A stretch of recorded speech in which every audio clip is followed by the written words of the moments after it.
In the vast expanse of space, aboard the prestigious multi-species diplomatic vessel Celestial Accord, there existed a human. Not just any human, but Dave Fletcher, maintenance technician 3rd class, possessor of exactly 4 clean uniform shirts, and the only member of the crew who had been formally written up for excessive creativity in the application of duct tape to life support systems. Dave wasn't supposed to be important. That was the whole point of his job classification. Maintenance technician 3rd class meant you were essentially a bipedal mop with opposable thumbs. You fixed the things the robots couldn't fix, you cleaned the messes the robots refused to touch, and you stayed invisible when the important people, the diplomats, the officers, and the distinguished alien representatives floated by in their pristine uniforms and exoskeletons. Fletcher, Captain Norris would say during the monthly crew evaluations, "You are simultaneously the best and worst technician I've ever had the misfortune of commanding." Dave took it as a compliment. The best part, anyway. The worst part was just management talk for unpredictable, which in Dave's experience was simply another word for effective. Take the incident with the Pax Lori ambassador last month. The distinguished mollusk-like diplomat had gotten his ceremonial tentacle caught in an air recycling vent, and according to protocol, the proper procedure involved shutting down the entire deck's atmospheric system, disassembling the vent over a period of 3 hours, and filing 17 different forms acknowledging the cultural sensitivity of Pax Lori appendages. Dave had simply squirted half a bottle of maintenance lubricant around the tentacle and suggested the ambassador think skinny thoughts. The tentacle popped free with a sound like a wet sneeze. The problem solved in under 4 minutes. Though the ambassador's translucent skin had flushed a deep purple that linguists later confirmed was the Pax Lori color for a dignified embarrassment combined with reluctant gratitude. The official reprimand that followed was, in Dave's opinion, worth it. "Human Fletcher, you must appreciate that interspecies protocol exists for a reason," First Officer Tinari had explained, her 4 eyes blinking in that sequential pattern that indicated suppressed exasperation. The Pax Lori consider their primary tentacles to be sacred appendages. Your solution, while effective, could be perceived as intimate. Dave had nodded seriously while mentally calculating how many more maintenance calls he could fit into his shift now that he'd saved 3 hours. The answer was 6. 6 more broken things fixed by the end of the day because he hadn't followed protocol. This pattern repeated itself across Dave's 5-year tenure aboard the Celestial Accord. The time he fixed the quantum fluctuator with a paperclip and a piece of chewing gum. The afternoon he rerouted the ambassador's suite plumbing with parts salvaged from the galley's dishwasher. The memorable week when he solved the infestation of Centaurian microbes by introducing a controlled population of Earth cockroaches into the ventilation system, reasoning that they'll eat anything, even alien bugs. The cockroaches were later collected and jettisoned into space, though rumors persisted that a small colony had established itself in the ship's lower decks, evolving at an accelerated rate due to their exotic diet. What Dave's supervisors failed to understand was that he wasn't breaking protocol for the joy of rebellion. He simply operated on a different wavelength, one where efficiency trumped ceremony, where results mattered more than method, and where the improv comedy classes he'd taken during his brief community college career had instilled in him the unshakable principle of yes and. Yes, the anti-grav unit is malfunctioning, and I can fix it with this tennis racket. Yes, the universal translator is glitching during crucial negotiations, and I can recalibrate it using the vibration function of my electric toothbrush. The humans aboard the Celestial Accord had developed a complicated relationship with Dave. They relied on him. They feared him. They started pool betting on what he would repair next and how. The aliens, for their part, either regarded him with fascinated horror or requested him specifically, depending on their species' cultural attitude toward chaos. Dave was content with his position in the ship's ecosystem. He had no aspirations beyond keeping things running, eating synthetic pizza in the mess hall, and occasionally sneaking real beer past security when returning from shore leave. He certainly never expected to save the galaxy, and the galaxy never expected to be saved by him. But expectations, like protocols and proper maintenance schedules, were made to be broken. It was Tuesday, or at least the Celestial Accord's arbitrary designation of Tuesday, when the galaxy decided that Dave Fletcher needed more excitement in his life. Dave was in maintenance shaft 37B, wrestling with a temperamental waste recycler that had developed artistic aspirations and was arranging processed organic matter into what appeared to be crude sculptures. While technically functional, the recycler's newfound creativity was causing backups in the diplomatic quarters, and 3 different species had filed complaints about what they perceived as threatening biological messaging. "Come on, you pretentious piece of junk," Dave muttered, banging his hydro spanner against the unit's processing core. "Save the art for your free time." That's when the ship shuddered. Not the gentle vibration of standard maneuvering thrusters, but the bone-deep tremor of something massive impacting the hull. Dave's head connected with a low-hanging pipe, adding a personal injury to the insult the ship had just sustained. "Attention all crew." The captain's voice crackled through the comm system, carrying a tension that made Dave freeze mid-curse. "We are under attack by Vrax'thi vessels. This is not a drill. Security protocols Delta 7 are now in effect. All non-essential personnel report to designated safe zones. It all essential personnel." The announcement cut off with a burst of static. "Well, that's not ideal," Dave observed to the recycler, which chose that moment to produce what looked suspiciously like a miniature sculpture of a mushroom cloud. The Vrax'thi. Even Dave, who paid minimal attention to diplomatic briefings, knew about them. A militant species with exoskeletons resembling humanoid insects, obsessed with galactic domination and inexplicably offended by the concept of renewable energy. The Celestial Accord had been on its way to mediate tensions between the Vrax'thi Empire and a coalition of peaceful systems whose crime was developing efficient solar collectors. Dave's comm unit buzzed, not the ship-wide channel, but his personal device. The face that appeared on the small screen belonged to Ensign Rodriguez from security. "Fletcher, thank God you're answering. They've taken the bridge. They've got some kind of nerve gas that only affects certain species. The captain, most of the officers, they're down, not dead, but completely incapacitated." "What about the security teams?" Dave asked, already moving through the maintenance shaft toward the nearest exit. "Half of us are affected. The rest are pinned down on decks 3 and 7. They've taken the diplomatic delegation hostage in the conference room." "Fletcher, you're the highest-ranking human still conscious and mobile." Dave stopped crawling. "That can't be right. I'm maintenance. 3rd class. Field promotion. Congratulations." Rodriguez coughed, and Dave could see his eyes watering. "The gas is spreading through the ventilation system. I don't think I can." The ensign slumped forward, and the comm went dead. "Fantastic," Dave muttered, reaching the access panel that would take him to Deck 5. "Just fantastic." He pushed open the panel and immediately pulled back as a sizzling beam of energy scorched the wall where his head would have been. 3 Vrax'thi soldiers moved down the corridor, their chitinous bodies gleaming under the emergency lights, compound eyes swiveling in unnerving independence.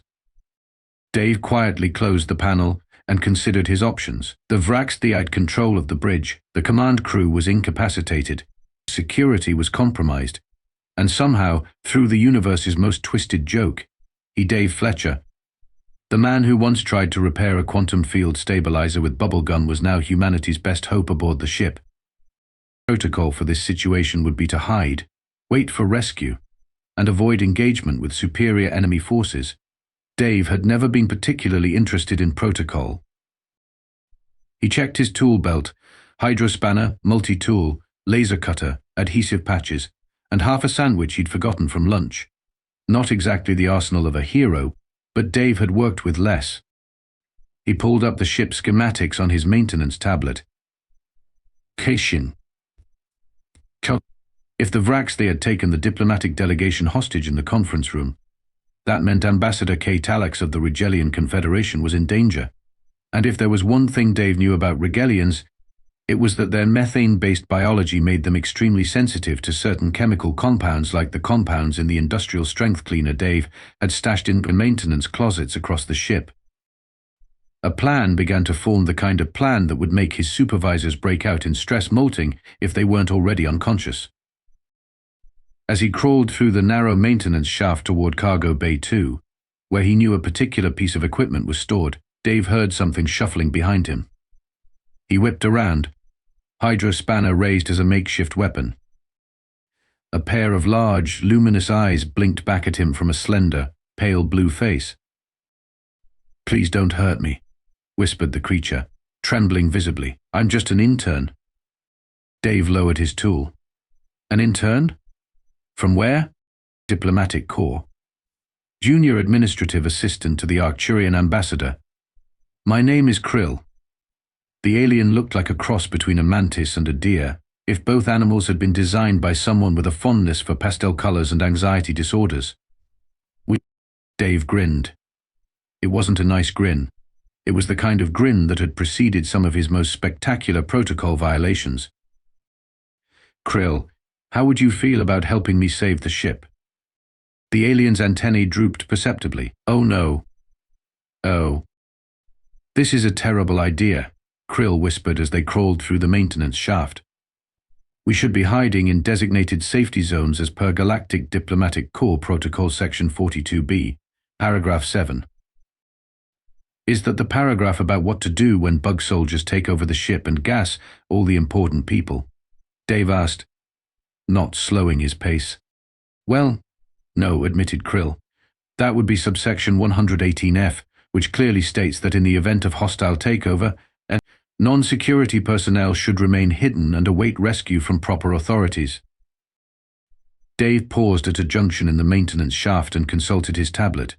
"And how's that working out for the hostages so far?" Krill's antennae drooped even further. Point taken. "But I don't understand how one maintenance human and an administrative intern are going to defeat an entire Vrax'thi boarding party. They're warriors bred for conquest. I organize scheduling conflicts and take notes." "That's why we're headed to Cargo Bay 2, Dave replied, taking a left turn. "I've got something there that'll even the odds." The something turned out to be a large mechanical exosuit normally used for moving heavy equipment. Standing 9 feet tall with reinforced hydraulic limbs, it was designed to lift cargo containers, not fight insectoid invaders. This particular model had been decommissioned after Dave had modified it to play music through its external speakers, a modification that violated at least 14 different safety regulations. "You can't be serious," Krill whispered, eye stalks extended in disbelief. "That's a Class 4 industrial loader, not a battle mech." Dave was already climbing into the operator's compartment. "Anything's a battle mech if you're creative enough. Besides, I've made some improvements." "The music system?" "Among other things." Dave grinned as he powered up the exosuit, which hummed to life with a bass-heavy rendition of classical Earth music that Krill's translator identified as thunderstruck by AC/DC. "Now, I need you to access the ship's environmental controls from that terminal." While Krill reluctantly tapped at the cargo bay's access terminal, Dave rummaged through the nearby supply cabinets, attaching various maintenance tools and cleaning supplies to the exosuit's frame with liberal application of industrial adhesive tape. "I've accessed environmental systems," Krill announced, "but most functions are locked out from the bridge." "What about the conference room? Can you adjust atmosphere settings there?" Krill's fingers danced across the holographic interface. "Yes, individual room adjustments are still on local control." "Why?" Dave attached a large canister of industrial degreaser to the exosuit's right arm. "Because we're going to make it very uncomfortable for our Vrax'thi friends. Their exoskeletons are sensitive to certain chemicals, right?" "Yes," but Krill paused, suddenly understanding. "That's actually quite clever. Their chitin absorbs environmental substances. If we alter the room's atmosphere with the right compound, their armor becomes their weakness," Dave finished, attaching what appeared to be a modified fire extinguisher to the exosuit's left arm. "This would be considered biological warfare if we weren't already at war. Now, what do you know about Vrax'thi vision?" Krill blinked rapidly, accessing diplomatic databases stored in the neural chip all Corps members received. Impound eyes, excellent at detecting movement, but they process visual information more slowly than humans. They struggle with rapid changes in light intensity. Dave's smile widened as he pulled a case of emergency strobe beacons from a storage locker. "Perfect. 20 minutes later, a monstrous hybrid of industrial equipment and improvised weaponry stomped down the corridor of Deck 2, blasting Earth music at volumes that made the floor plates vibrate. Perched on a makeshift platform behind the operator's compartment, Krill clutched a maintenance tablet linked to the ship's environmental systems, looking like the world's most terrified backpack. "This violates at least 37 safety regulations," Krill shouted over the music. "Only 37? Dave called back. "I must be losing my touch." They rounded a corner and came face to face with a patrol of 4 Vrax'thi soldiers. For one frozen moment, the insectoid warriors stared at the approaching abomination of human engineering, their mandibles clicking in what might have been confusion or alarm. Dave didn't give them time to decide. He slammed the exosuit's controls forward, activated the strobe lights, and fired the modified fire extinguisher, which now dispensed a fog of industrial degreaser and cleaning solution. The effect was immediate and spectacular. The Vrax'thi screamed a high-pitched chittering that pierced even the thunderous music. Their compound eyes couldn't process the strobing lights, and the chemical fog began immediately reacting with their exoskeletons, creating an effervescent foam that hardened on contact with air. "It's working," Krill shouted, clinging desperately to the exosuit as Dave maneuvered through the now incapacitated Vrax'thi patrol. "But they've certainly alerted others to our presence." "Good," Dave replied, scooping up one of the fallen Vrax'thi weapons. "The more that come to us, the fewer are guarding the hostages." As if summoned by his words, an alarm began blaring through the ship's corridors, momentarily competing with Dave's music for auditory supremacy. "Attention all units," a harsh, clicking voice announced over the ship's comm system. "Unidentified resistance on Deck 2. To converge and eliminate." Dave adjusted the volume on his exosuit speakers until the music drowned out the alarm. "See, Krill? We're already being promoted from non-essential personnel to unidentified resistance. At this rate, we'll be dangerous insurgents by dinner." Krill's color had shifted from pale blue to an anxious lavender. "Is humor your species' response to impending doom?" "Nah," Dave replied, steering the exosuit toward the next junction. "This isn't doom. This is just Tuesday." The exosuit rounded another corner, its speakers now blasting a different Earth classic that Krill's translator identified as "Welcome to the Jungle." 3 decks, 17 incapacitated Vrax'thi soldiers, and 2 equipment malfunctions later, Dave guided the now smoking exosuit into a maintenance alcove and powered it down. "We need to let it cool before the hydraulics give out completely," he explained, extracting himself from the operator's compartment. Krill slid down from the makeshift passenger platform, legs wobbling. "I can't believe we're still alive," the alien intern whispered, antennae twitching anxiously. "Though I suspect I've developed several new trauma responses that my species hasn't evolved mechanisms to process." Dave rummaged through a nearby maintenance locker and emerged with a triumphant "Hi." He held up a battered metal container the size of his palm. "Emergency stash. Never go on shift without knowing where your nearest one is." Krill peered at the container suspiciously. "What is it?" "Some kind of human weapon, in a manner of speaking." Dave pried open the container to reveal several small metallic packets. He tore one open and poured its contents into his mouth, a fine, brownish powder that he swallowed with a grimace. "Instant coffee. Maintenance grade. Tastes like it was filtered through an engine manifold, but it's got enough caffeine to jumpstart a dead star." The effect was almost immediate. Dave's eyes widened, his posture straightened, and a manic energy seemed to radiate from him. He offered a packet to Krill, who backed away as if Dave were holding a live grenade. "No thank you. My species is extremely sensitive to stimulants. That amount would likely cause my circulatory system to explode." Dave shrugged and downed a second packet. "And your loss. Now we're 4 levels away from the conference room. The exosuit won't make it that far, and they'll have adapted to our chemical tricks by now. So we surrender and hope for mercy," Krill suggested without much conviction. "Surrender? We're just getting started." Dave pulled out his maintenance tablet and projected a schematic of the ship. "The Vrax'thi think they've taken control of all ship systems from the bridge. But there's a secondary environmental control node in Maintenance Junction 12C that operates on an isolated circuit. Krill blinked rapidly. How do you know that? That's not in any of the standard ship schematics. I had to reroute the air conditioning to the cargo hold last summer when we were transporting those heat-sensitive Andorian silk worms. Found a few system bypasses that weren't exactly on the official diagrams. You hacked the environmental systems to save silk worms.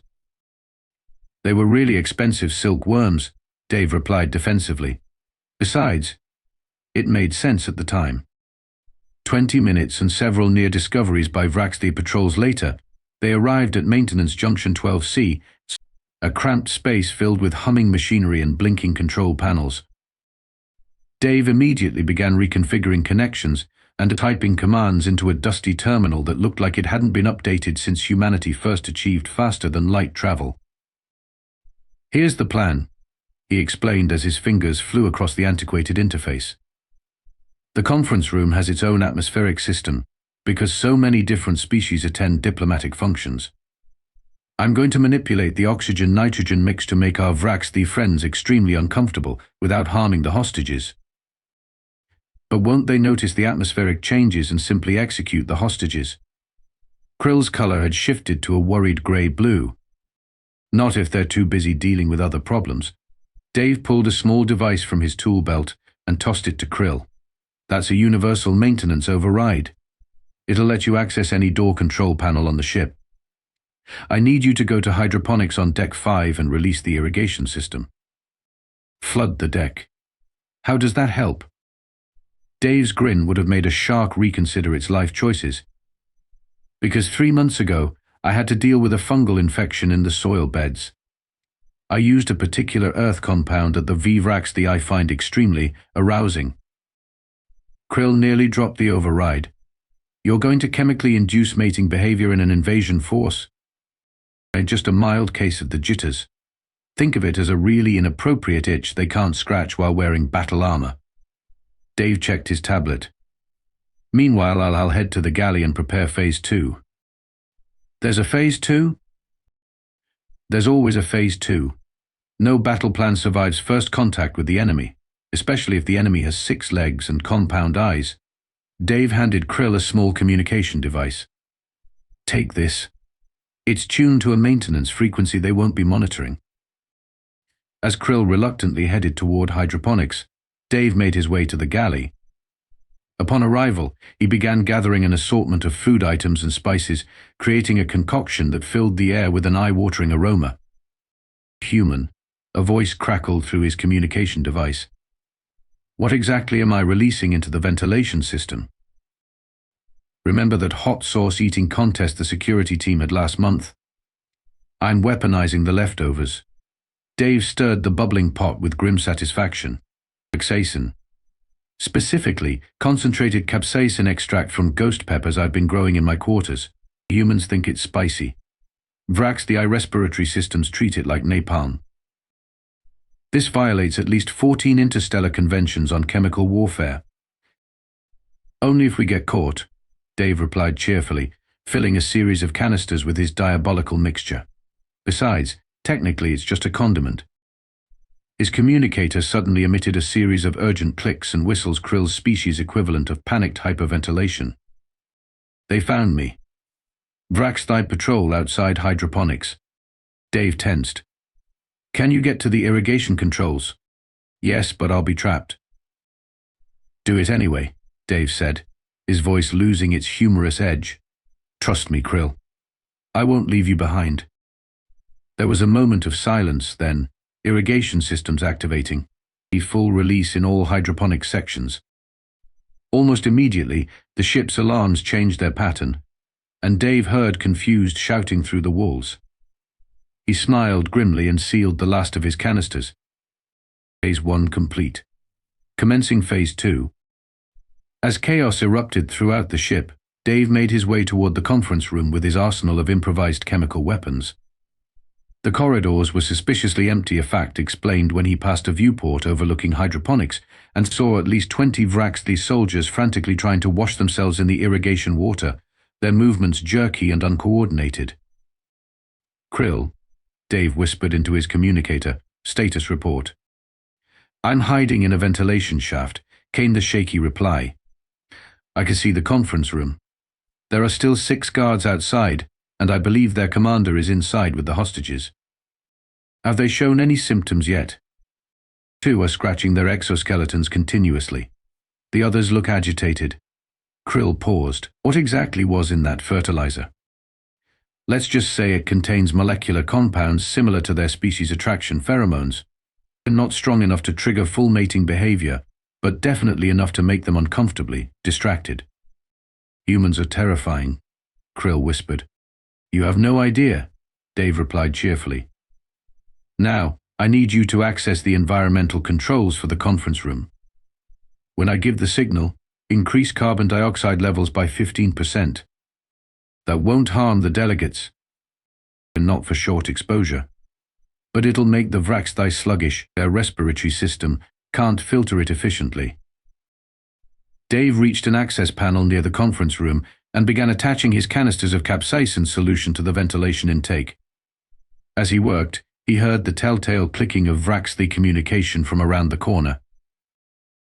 "Krill," he whispered. "I'm going to need a distraction in about 30 seconds. "What kind of distraction?" "I'm an administrative intern. My entire career has been built on not being noticed. Just do something, human." There was a long pause. Then Krill's voice returned, resigned. "I'll probably be expelled from the diplomatic corps for this." Before Dave could respond, every display panel in the corridor lit up with what appeared to be an emergency broadcast. A moment later, the ship's speakers erupted with a cacophony that Dave immediately recognized as Baby Shark, the ancient Earth children's song that had somehow survived centuries of human evolution. Evolution. The Vrax'thi guards clicked in confusion, their compound eyes swiveling toward the nearest display panel. Dave took the opportunity to activate the capsaicin delivery system and slip around the corner, armed with nothing but a hydro spanner and the eternal human spirit of terrible decisions made confidently. "Now, Krill.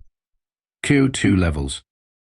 What happened next would later be described in the official report as a regrettable series of environmental malfunctions coinciding with aggressive action by hostile forces. What actually happened was pure, weapons-grade human chaos. As carbon dioxide levels rose, making the Vrax'thi guards increasingly disoriented, the capsaicin solution entered the ventilation system. The effect was immediate and spectacular. The guards outside the conference room began emitting high-pitched keening sounds, their breathing apparatuses unable to filter the aerosolized spice compounds. Dave charged forward, brandishing his hydrospanner like a war hammer, letting loose a battle cry that was equal parts caffeine-fueled confidence and sleep-deprived delirium. The first guard went down before it even registered the human's approach. The second managed to raise its weapon before doubling over in respiratory distress. "Krill, get to the door controls," Dave shouted, dodging a poorly aimed energy blast from the third guard. "I'm trying." They've encrypted the access panel. Dave ducked beneath a wild swing from one of the remaining guards and slammed his hydro spanner into what he hoped was a sensitive joint in the creature's exoskeleton. There was a satisfying crack, and the guard crumpled. "Use maintenance override sequence Alpha 69. It bypasses security protocols for emergency repairs." "That's completely against regulations." "So is getting shot," Dave retorted, narrowly avoiding a blast that singed his uniform. The door to the conference room slid open, just as Dave dispatched the final guard with a combination of capsaicin spray directly to its breathing apparatus and a well-placed kick to what he assumed was the Vrax'thi equivalent of a kneecap. Inside, the Vrax'thi commander stood surrounded by hostages of various species, all bound and seated around the conference table. The commander's mandibles clicked furiously at the sudden intrusion, its weapon trained on Ambassador K. Talax's bulbous head. "One more step, human, and the Regellian dies first," the commander hissed through its translator. Dave raised his hands slowly, hydro spanner still clutched in one fist. "You might want to hold your breath."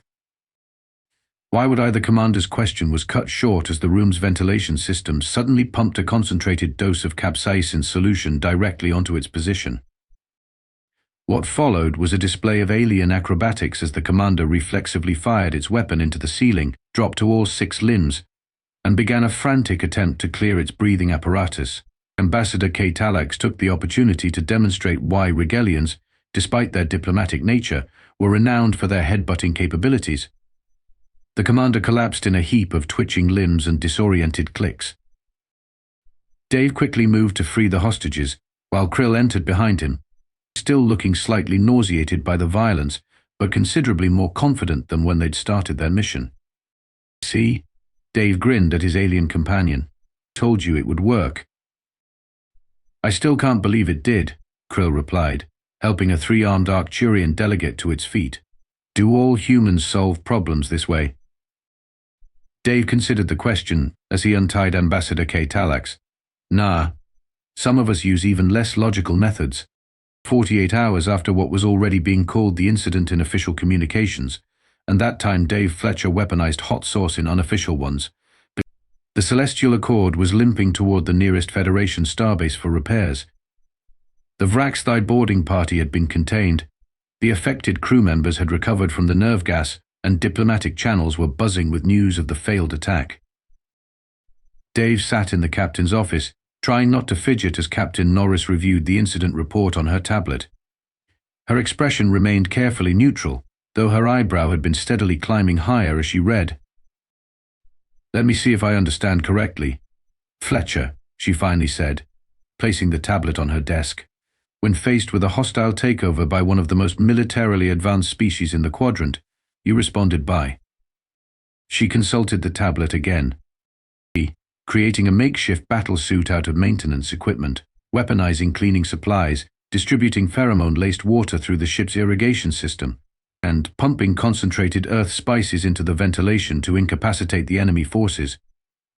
Dave shifted uncomfortably. "Yes, ma'am, though technically the pheromone effect was an accident from a previous maintenance issue." "And you recruited Junior Administrative Assistant Krill of the Arcturian delegation as your accomplice?" "I prefer to think of him as my diplomatic liaison, ma'am." Captain Norris's other eyebrow joined the first near her hairline. "A diplomatic liaison who broadcast Baby Shark through the entire ship's communication system. Psychological warfare, ma'am. Very effective." The captain stared at him for a long moment, then did something completely unexpected. She laughed. It started as a snort, escalated to a chuckle, and finally erupted into full-blown, tear-inducing laughter that had her bracing herself against the desk. "Fletcher," she gasped when she could finally speak again, "do you have any idea what the diplomatic fallout of this has been?" Dave winced. "I imagine I'll be transferred to an outpost so remote that even the dust mites get lonely." "Quite the opposite. The Galactic Council has formally commended your actions.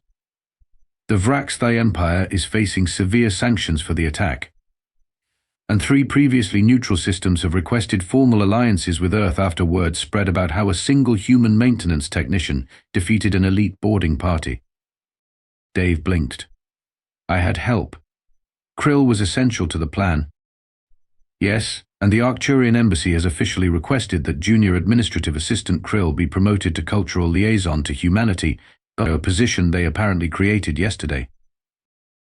As if summoned by his name, the door chimed and Krill entered, looking considerably more composed than the last time Dave had seen him. The alien was wearing new robes marked with the insignia of the Arcturian Diplomatic Corps, and his color had shifted to a confident azure.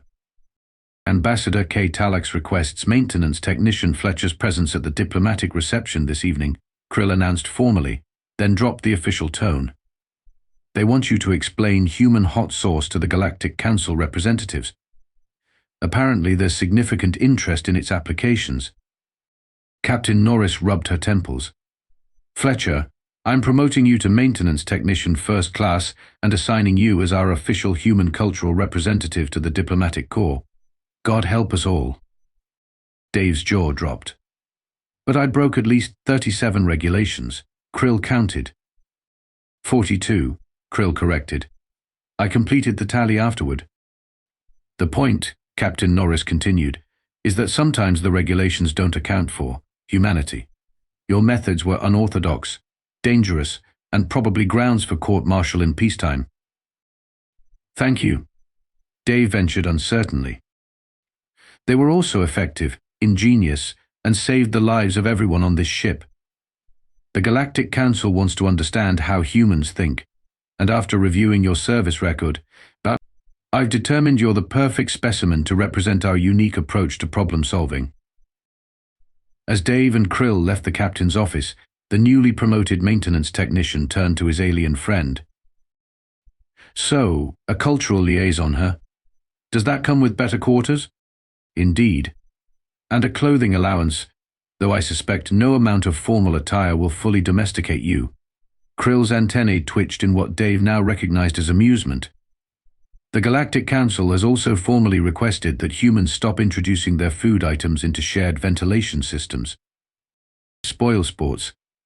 Bye. They paused at a viewport, watching the stars streak by as the ship continued its journey. Several diplomatic vessels had joined as escort, their lights blinking in the void. My species has a saying, Krill said after a moment.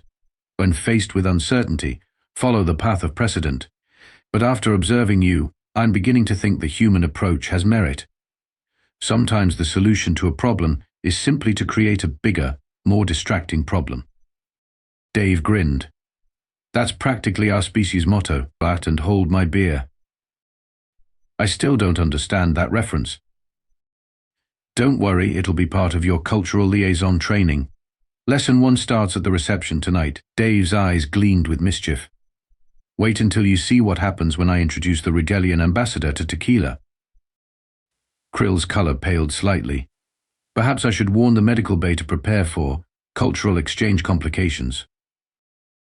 As they continued down the corridor, 3 different alien diplomats nodded respectfully to Dave, one going so far as to press itself against the opposite wall to give him more space. Word had spread quickly about the human maintenance technician, who had defeated an elite Vrax'thi strike team with cleaning supplies and condiments. Throughout the galaxy, diplomatic reports were being filed with urgent notifications about humanity's creative approach to problem-solving, their alarming tolerance for chemical compounds that debilitated other species, and their disturbing ability to function effectively while sleep-deprived and running on nothing but liquid stimulants. In the command center of the Vrax'thi flagship, now retreating from Federation space, the High Commander reviewed the battle recordings with growing concern. So it's true, he clicked to his advisory council. The humans are not bound by logic or predictable strategy. They can weaponize anything, even their own digestive irritants. On his view screen, the recording showed Dave Fletcher, riding a makeshift battle suit made from maintenance equipment, blasting primitive audio signals as he charged into combat armed with nothing more threatening than the equivalent of cooking spices and cleaning products. Mark them as a primary threat, the High Commander ordered. Any species that responds to invasion with improvised chemical warfare and obsolete musical psychological torture cannot be underestimated. Throughout the galaxy, the story spread embellished with each retelling. How a human, the most physically unremarkable species in the Alliance, had saved a ship of diplomats armed with nothing but irritating substances, caffeine and sheer audacity. Humanity had made its mark on galactic politics, not through superior technology or physical might, but through their most defining characteristic, the ability to turn absolutely anything into a solution, a weapon, or both simultaneously.